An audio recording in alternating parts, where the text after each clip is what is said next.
Lobo frontal, lobo temporal e lobo parietal. Vamos lá então. Lobo frontal, localizado na região frontal, protegido pelos ossos frontais, área responsável pela decodificação das emoções e com relação à motricidade responsável pela motivação do movimento voluntário. Região parietal, obviamente protegida pelos ossos parietais que se encontram lateralmente. Parieto vem do nome parede, não é? Do primitivo parede. E aqui estão os lobos parietais, de um lado e de outro. Para que a gente possa ver uma boa divisão e subdivisão entre os lobos, o lobo frontal ele se estende desde a região mais anterior polar até o sulco central. De sulco central até a região polar eu tenho lobo frontal. De sulco central para posterior eu tenho parietal. Obviamente que essa região mais posterior é o lobo occipital, ok? E depois de frontal, parietal, que é posterior ao sulco central, e occipital, nós temos o lobo temporal, região de têmpora. Nada de fonte, hein? Fonte é a fonte do jardim. Aqui é a têmpora, tá? Outro lobo, além do temporal, se eu rebater o lobo temporal do parietal, obviamente vocês estão enxergando um lobo mais profundo, que está sinalizado com um adesivinho. É o lobo da ínsula. A função do lobo insular, ele é auxiliar na decodificação auditiva do temporal, e ele é um lobo de interconexão entre os outros lobos, o lobo da ínsula. E além do lobo da ínsula, nós temos o lobo límbico, que forma o nosso sistema límbico em um córtex sagital mediano. Com essa imagem aqui perfilada, nós temos o lobo límbico sendo formado pelo giro do símbolo, ou também conhecido como giro cingulado, a região inferior, que é o giro do hipocampo, e a região do corpo amidaloide. Então esse todo é o lobo límbico. Se eu circular a estrutura desta maneira, se eu estiver circulando de encéfalo dessa maneira, mas apontando para o telencéfalo, estou querendo de vocês o lobo. Se eu apontar para uma estrutura específica, eu estarei o quê? Pedindo o giro. Tá? Próximo. Sulco central, sulco lateral. E fissura longitudinal, o sulco longitudinal. Isso. Então vamos lá. Fissura ou sulco longitudinal é o que divide o hemisfério direito do esquerdo. Fissura ou sulco longitudinal. Sulco central vocês já sabem. Para frente do sulco central é frontal, para trás do sulco central é parietal. O sulco central divide o meu giro pré-central, o meu giro pós-central. E o sulco lateral, antigamente chamado de sulco de Sylvius, a nomenclatura mudou. O sulco lateral ele divide o lobo parietal, principalmente do temporal. Parece um rei. E parece isso aí. Próximo. Oi? Calcarino. Sulco calcarino, veja, sulco calcarino melhor observado na região de córtex sagital mediano. Sulco calcarino, esse sulco um pouco mais verticalizado, um pouco mais verticalizado, ele subdivide o próprio lobo occipital. Esse é o sulco calcarino, que gera subdivisão aí morfofuncional do próprio lobo occipital. Esse sulco aqui, calcarino. Próximo. Parieto occipital, como o nome já diz, parietal e occipital. O sulco parieto occipital, obviamente, divide o lobo parietal do occipital. Não é um sulco tão verticalizado, agora sim é um sulco um pouco mais horizontalizado. Na horizontal, um pouco mais horizontalizado. Próximo. Giro pré-central nós já falamos. Giro pré-central ele fica localizado no lobo frontal. O giro pré-central é responsável pela decodificação da área da qual irei movimentar. É a área de integração do movimento motor voluntário do meu MIP, é o I do meu MIP. Né? Então eu tenho a integração no giro pré-central, é o giro motor, onde fica o meu homúnculo motor. E o giro pós-central fica posteriormente ao sulco central. Então é giro pré-central, sulco central e giro pós-central, que é sensitivo, região de homúnculo sensitivo. Próximo. Giro do símbolo. Giro do símbolo ou giro cingulado. Se aqui eu tenho o sulco do símbolo, aqui abaixo eu tenho o giro do símbolo. Então o giro do símbolo é o primeiro giro pertencente ao lobo límbico. É o giro que fica acima do corpo caloso, veja. Corpo caloso, essa vírgula, essa comissura que está branquinha aqui, e acima do corpo caloso eu tenho o giro do símbolo, responsável inclusive pela interpretação e atuação no instinto, dentre eles o instinto sexual. Por completo, giro cingulado, o giro do símbolo por completo. Seria bem específico na prova, fique tranquilo, Flávio. Próximo. Giro hipocampal. Giro hipocampal, veja, aqui você tem uma vista bem da região do córtex sagital mediano. Se você olhar na base encefálica, circulando o tronco encefálico pela base, você tem a região do hipocampo, giro hipocampal. Se caso nós pudéssemos considerar uma área que fosse o nosso HD, consideraríamos o hipocampo como um HD, região de adequação da nossa memória. Próximo. Corpo caloso. Corpo caloso, essa estrutura branca, essa vírgula branca que vocês estão vendo aqui.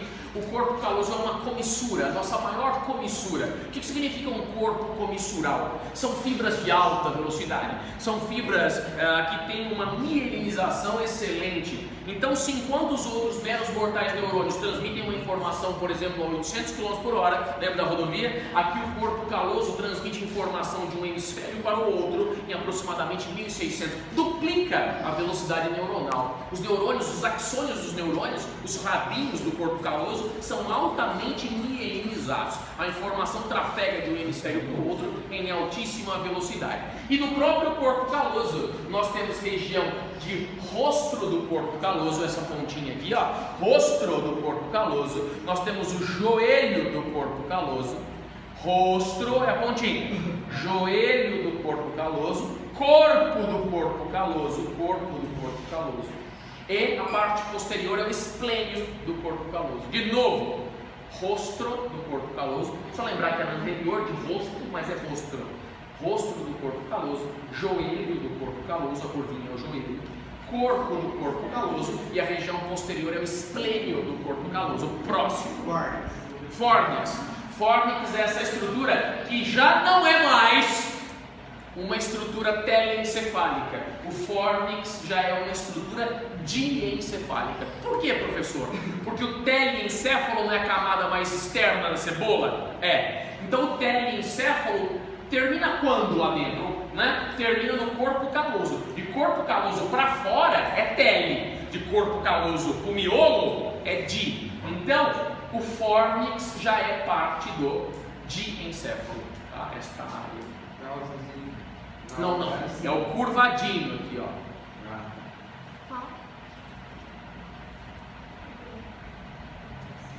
Fornix. Próximo.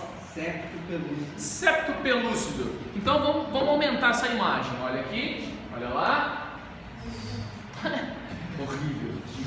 Então aqui eu tenho o corpo caloso. Veja, o corpo caloso. E aqui o fornix. O que é o septo pelúcido? O septo pelúcido é essa membrana que está aqui, estão vendo? Ó? Essa membrana que liga o fornix no corpo caloso. O septo pelúcido tem uma função interessante. Notem que o septo pelúcido ele divide as duas cavidades dos ventrículos laterais. Esse buraco que vocês estão vendo só está aberto porque foi retirado um pedaço do septo pelúcido, está vendo? Ó? Esse buraco que vocês estão vendo, só a possível observação, foi tirado um pedaço do septo pelúcido.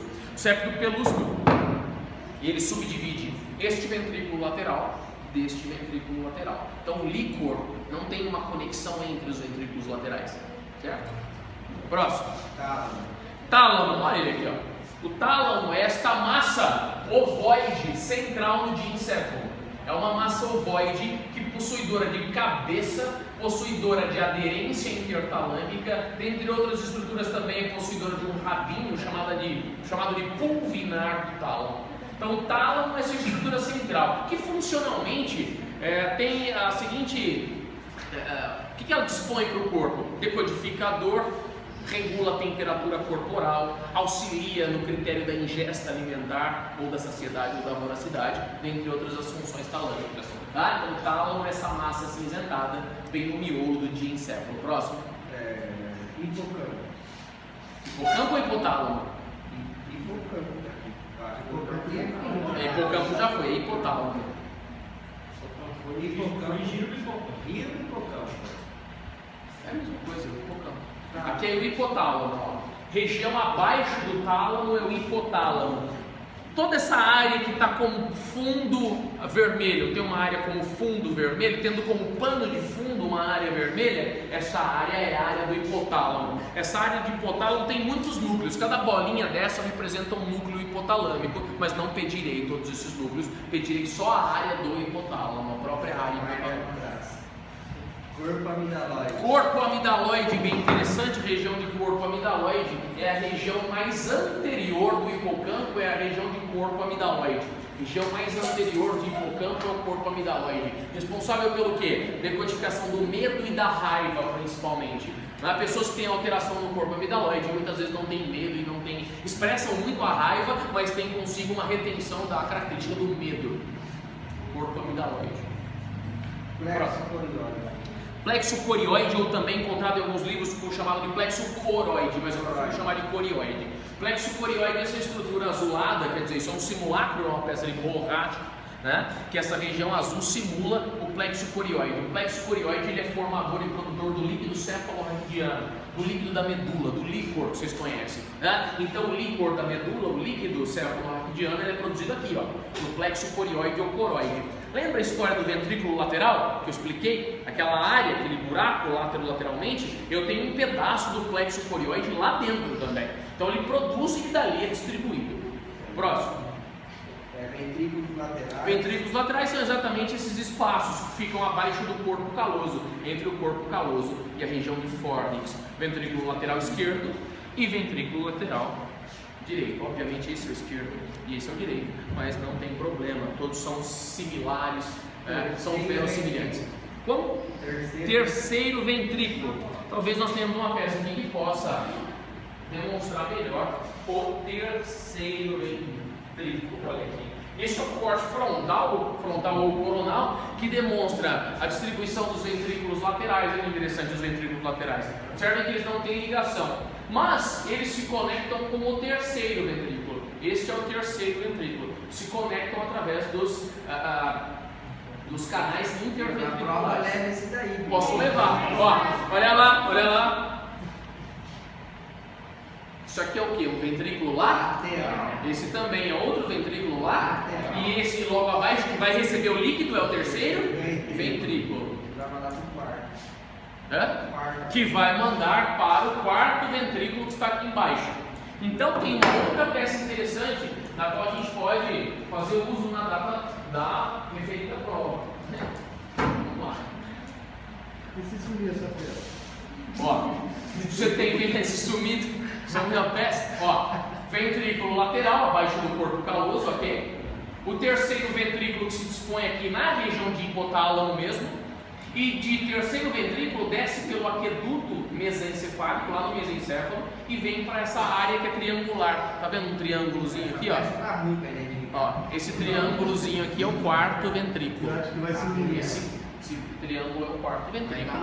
Esse triângulo é o quarto. Acho que vai sumir. Aquela ali é melhor. E se eu pedir aqui, o quarto ventrículo se localizará abaixo dessa.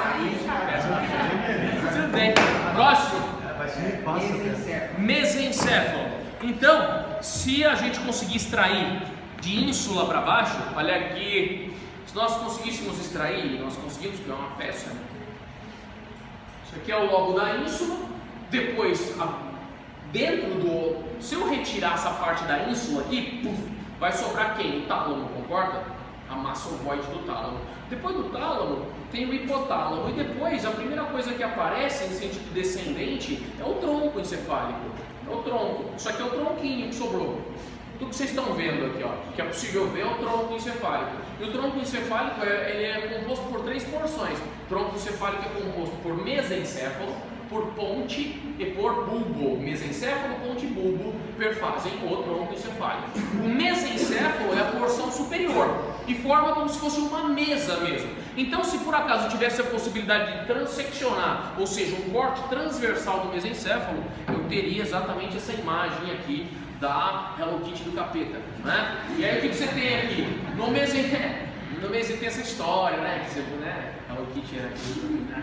Não vamos entrar nesse mérito da Hello Kitty. Então você tem um núcleo aqui e outro núcleo aqui. Dentre os outros muitos núcleos, você tem esse que é muito importante. Esse núcleo em preto aqui, que é a substância nigra ou negra.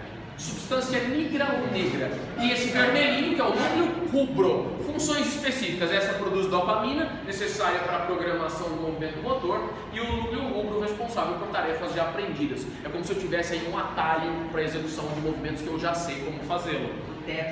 O tecto do mesencéfalo, essa região mais branquinha.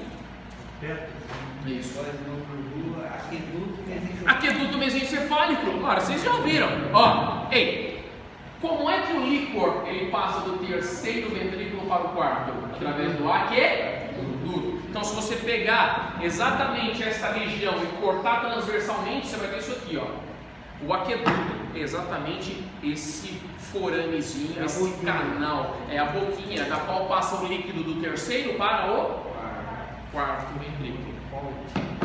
Ponte, como o nome já diz, a ponte também é uma estrutura comissural, ela também é uma comissura. Quem era a comissura? O corpo caloso era uma comissura. Informações em alta velocidade interhemisférica. A ponte também tem a função de enviar informação interhemisférica com alta velocidade. Mas informação de quem para quem? A ponte envia informação de todo mundo que está aqui em cima para o cerebelo. Veja nessa imagem, nessa peça. A ponte, olha aqui a ponte, não está aqui?